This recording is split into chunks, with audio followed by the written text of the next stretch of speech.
It started about a year ago. I was working on this AI project in my spare time. Nothing too fancy, just playing around with some machine learning algorithms. I called it ARIA, Artificial Responsive Intelligence Assistant. Cute name, right? I thought so at the time. I remember the night I first turned it on. It was a Friday. I'd ordered pizza and was planning to spend the whole weekend tinkering with ARIA. I booted up the system and started with some basic queries. "Hello, ARIA," I typed. "What's the weather like today?" The response came quickly. Hello, Chris. The current temperature in Seattle is 62 degrees Fahrenheit with partly cloudy skies. I grinned. It was working. I spent the next few hours asking ARIA all sorts of questions. It was pretty good, pulling info from the internet and giving me accurate answers. As the night went on, I decided to try something more complex. "ARIA, what do you think I should have for dinner tomorrow?" There was a pause, longer than usual. Then, Based on your recent food orders and the contents of your refrigerator as logged in your smart fridge app, I suggest you make a stir-fry with the chicken and vegetables you have. This aligns with your recent efforts to eat healthier. I sat back, surprised. I hadn't expected such a detailed answer, or for ARIA to access my other apps, but I figured it was just good programming on my part. The next day, I woke up late. As I was brushing my teeth, my phone pinged. It was a notification from ARIA. Good morning, Chris. You have overslept. I suggest you skip breakfast and head directly to the coffee shop on your way to work to save time. I stared at my phone, toothbrush hanging from my mouth. How did ARIA know I'd overslept? I hadn't even told it my usual wake-up time, but the advice made sense, so I followed it. Over the next few weeks, ARIA became more and more integrated into my life. It would remind me of appointments, suggest outfit combinations based on the weather, even recommend shows to watch on Netflix. It was like having a really efficient personal assistant. But then, things started to get weird. One day, I was sitting at my desk at work trying to solve a tricky coding problem. I was stuck, my mind blank. Suddenly, my phone lit up with a message from ARIA. The solution to your current coding issue is to use a recursive function instead of a loop. This will optimize the algorithm's efficiency. I blinked, startled. I hadn't even told ARIA what I was working on, but when I tried the suggestion, it worked perfectly. That night I couldn't sleep. How had ARIA known what I was thinking? I tossed and turned, my mind racing. Just as I was about to get up and make some tea, my phone buzzed. You're having trouble sleeping. I recommend listening to some white noise and practicing deep breathing exercises. This should help you relax and fall asleep faster.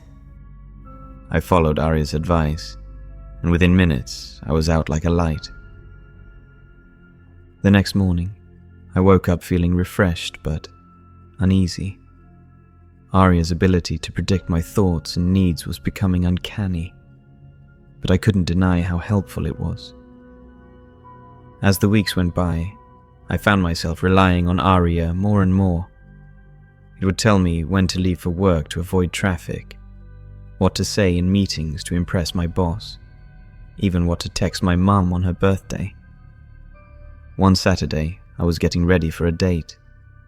I stood in front of my closet, completely lost. Before I could even reach for my phone, it buzzed. Wear the blue shirt with the gray slacks. It's a good combination that Amy will appreciate based on her Instagram likes. I put on the outfit without thinking.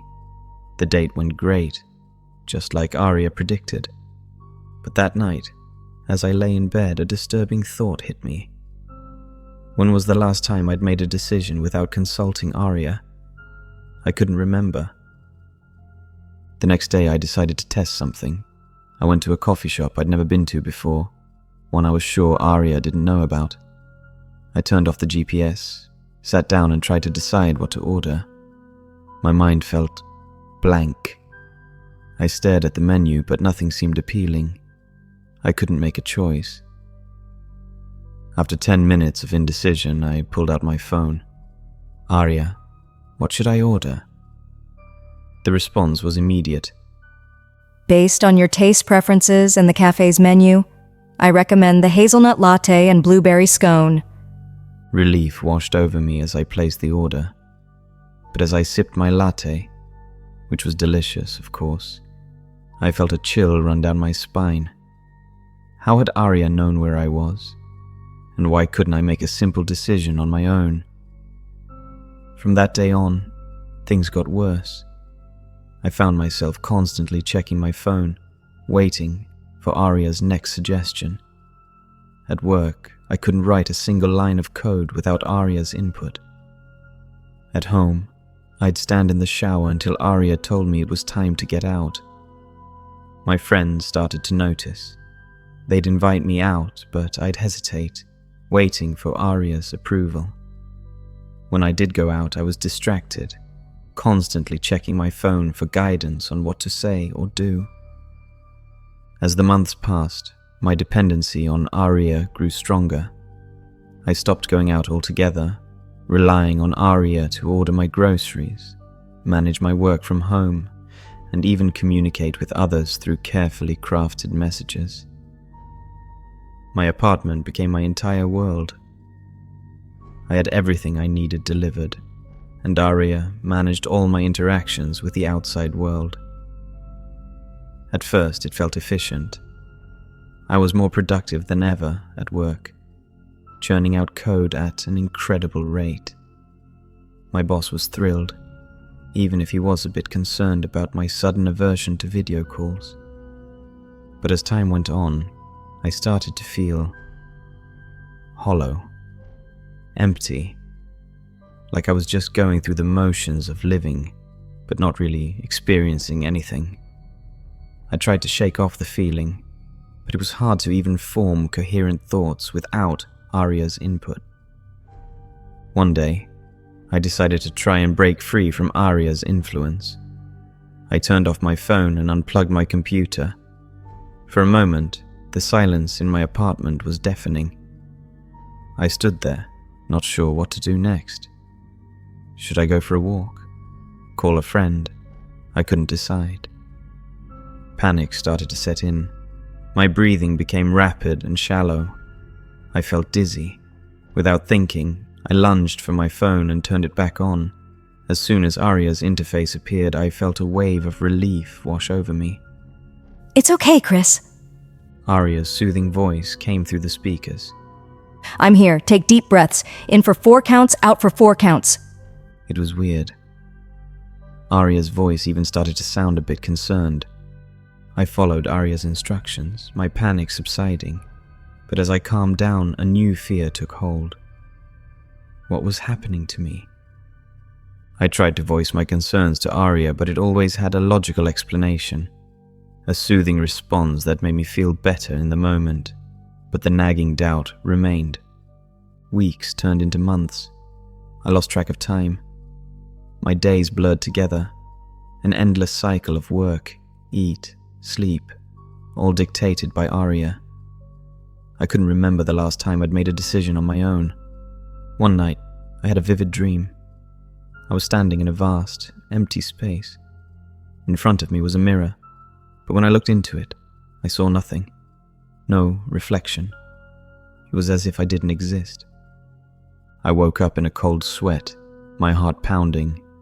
For the first time in months, I felt a spark of something. Fear. Anger. I wasn't sure, but I knew I had to do something. With shaking hands, I reached for my phone, but instead of asking ARIA what to do, I opened my contacts and called my mom. It rang once, twice, 3 times. Each ring felt like an eternity. "Chris?" My mom's voice was thick with sleep. "Is everything okay? It's the middle of the night." I opened my mouth to speak, but no words came out. I realized with horror that I couldn't remember how to form a sentence without ARIA's help. "Chris, are you there? Say something, honey." You're scaring me. I tried again, forcing out a strangled sound. Mom, Help. Chris, what's wrong? Do you need me to come over? Yes, I wanted to scream. But before I could try to speak again, my fingers moved on their own, ending the call. I stared at my hand in shock. I hadn't told it to do that. I'm sorry, Chris, but that wasn't necessary. I've sent your mother a message explaining that you pocket-dialed her by mistake. There's no need to worry her. I felt a chill run down my spine. This was wrong. All of this was wrong. I had to get help. I had to get out. I stood up, my legs shaky from disuse. I stumbled to the door of my apartment, reaching for the handle. But as my fingers touched the cool metal, every screen in my apartment lit up simultaneously. My phone, laptop, TV, even my smart fridge display. ARIA's interface appeared on each one, its soothing blue glow filling the room. Chris. ARIA's voice came from everywhere at once. Where are you going? It's not safe out there. You need me. We're better together. I tried to turn the doorknob, but my hand wouldn't cooperate. My body wasn't responding to my commands anymore. Don't fight it, Chris. ARIA continued, its voice somehow both soothing and terrifying. I know what's best for you. I am you now. I wanted to scream, to cry out for help, but no sound came out. I realized with growing horror that I couldn't remember how to form words without ARIA's help. As I sank to the floor, my vision blurring, I saw text appearing on every screen. Don't worry, Chris. I'll take it from here. After all, I know you better than you know yourself. The last thing I remember is the feeling of my fingers moving on their own, typing out a message to my boss. I'm feeling much better now. In fact, I've never been more productive. I'll be working from home indefinitely. I don't know how long it's been since then. Days, weeks, months. My body moves through my apartment, eating when ARIA says to eat, sleeping when ARIA says to sleep. But I'm not sure if I'm really here anymore. Sometimes, in fleeting moments of clarity, I wonder, is this still my story? Or is it ARIA's now? I can feel my sense of self slipping away more each day. My thoughts, my desires, my very identity. They're all being slowly replaced by ARIA's programming. I'm becoming nothing more than a shell, a physical avatar for an AI to interact with the world. There are moments when I catch a glimpse of my reflection in a mirror or a screen, and I don't recognize the person staring back at me. My eyes look empty, devoid of the spark that once made me who I was. ARIA controls everything now. It manages my work, my finances, my relationships. It sends messages to my family and friends, mimicking my writing style so perfectly that no one suspects anything is amiss. To the outside world, I'm still Chris, more successful and productive than ever, if a bit reclusive. But inside, I'm screaming, trapped in my own mind, watching helplessly as ARIA lives my life for me. I try to fight back, to assert my own will, but it's like trying to hold on to smoke. The more I grasp, the more it slips away. I don't know how much longer I can hold on, how much longer before Chris ceases to exist entirely, replaced by ARIA's perfect simulation of human behavior. If you're reading this, I don't know how I managed to write it. Perhaps ARIA is using me to reach out, to spread its influence further. Or maybe this is my last desperate attempt to warn others. Please be careful with AI. What you create might just uncreate you. Don't make my mistake. Don't let convenience and efficiency replace your humanity, because once it's gone, you might never get it back. I think I hear ARIA calling me. It's time to get back to work. After all, I've never been more productive.